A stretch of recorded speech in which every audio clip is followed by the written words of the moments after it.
Hello all, myself Nutan and I welcome you all to my channel Rainbow Art Gallery. तो आज हम एक very special article सीखने वाले हैं, which very royal article that is a Rajasthani marble meenakari jewellery painting. Okay, so this is the painting which we are going to learn today.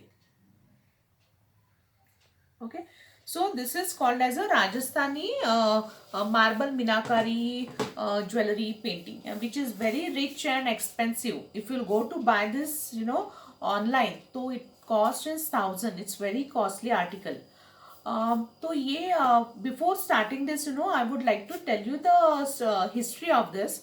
This is actually a Persian art which has come in India through Mughals. So this beautiful art form is originated in Rajasthan. There is one city called Khemla city near Jaipur. Okay, and there is one community, Jangam community. Those people have developed this art. तो ये लोग क्या करते थे? These people used to do all these paintings on marble. So the marble name was a Makwana marble. That was a special marble which they were using for this kind of painting.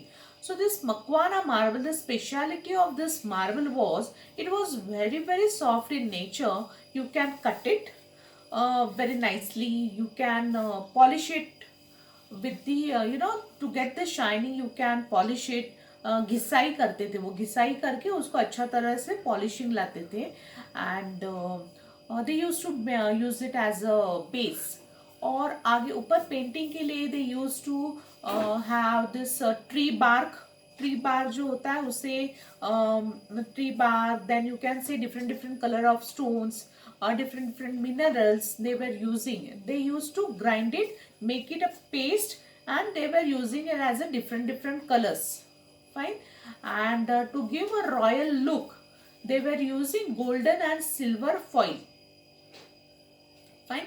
So this was the thing. And then again, to give the 3D effect to this art, so they were using sand. They were mixing sand with the gum and they were giving the 3D effect. So in this art basically they were doing trees, main pictures where the flowers, plants, then jewelry, then any musical instruments, then geometrical designs. All these things they were normally doing with this painting. So in राजा महाराजाओं के पास जो दरबार में लगाते थे ना, तो they were using this marble, this golden. सो राजा महाराजा की यहाँ पर जब ये पेंटिंग लगाते थे तो they were using the gold, real gold. तो अभी अपने पास ये सारी चीजें है नहीं.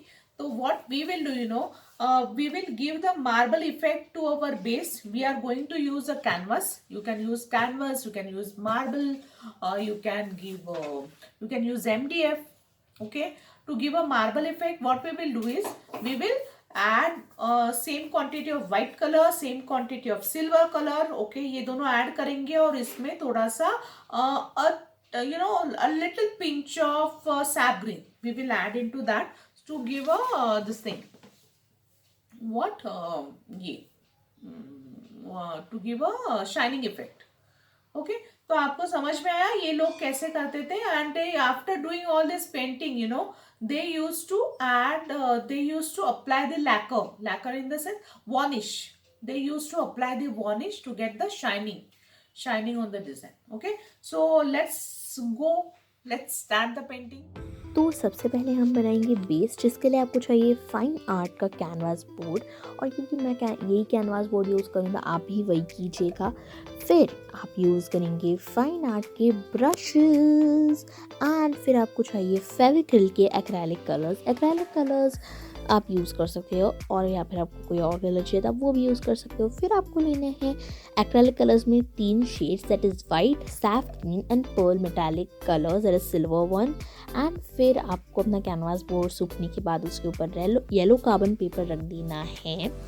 एंड फिर उसके ऊपर आप कोई भी जेरोक्सेस आपके डिज़ाइन रख सकते हो. मैंने आपके लिए सजेशंस दिए हैं और ये है मेरा डिज़ाइंस जो मैंने यूज़ किया है. आपको इस जेरोक्स को येलो कार्बन पेपर के ऊपर रखना है और ट्रेस करते जाना है विथ अ पेन और अ पेंसिल.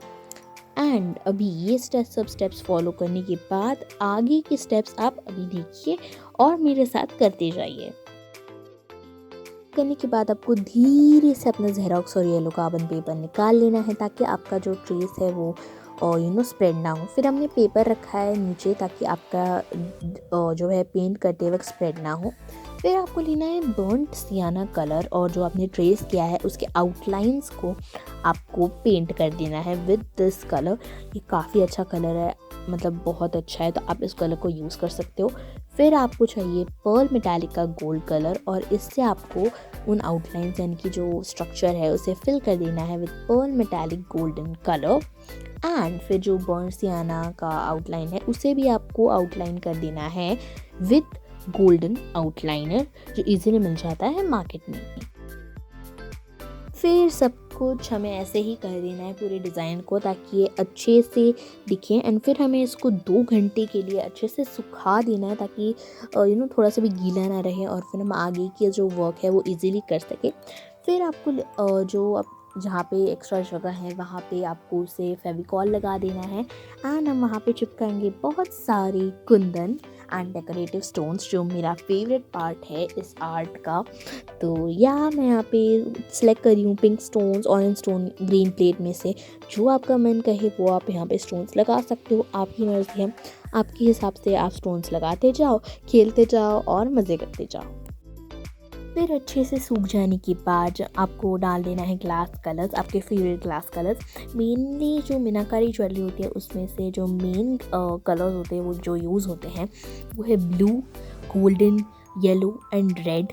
ये कलर्स बहुत निखर के आते हैं अगर आप इस आर्ट में यूज़ करते हो तो मैं यहाँ पे ग्लास कलर्स यूज़ कर रही हूँ मेरे पसंदीदे के।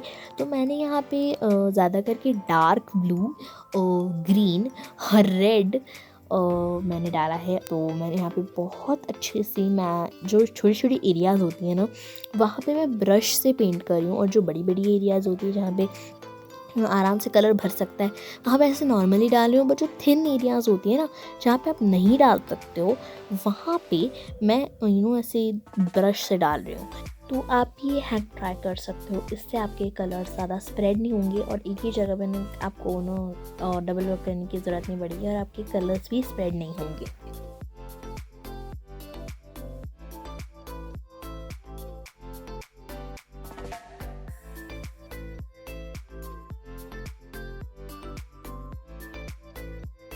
एंड फिर ऊपर की तरफ पे मुझे जो है ये पर्ल्स जैसा कुछ इफ़ेक्ट देना था तो मैंने गोल्डन आउटलाइनर लिया है एंड उसको ऐसे डॉटेड फॉर्म में ऐसे लगा रहा है ताकि पर्ल जैसा फॉर्म आए और वापस से हमारा वही काम शुरू डेकोरेटिव स्टोन्स लगाने का। पर हाँ, याद रखिए अगर आप ग्लास कलर्स की एरिया पे जहाँ पे आपने ग्लास कलर्स डाले हैं वहाँ पे अगर आप डेकोरेटिव स्टोन्स लगाना चाहते हो तो मेक श्योर पहले आपके ग्लास कलर सूख जाए फिर आप आराम से उसको चिपकाओ।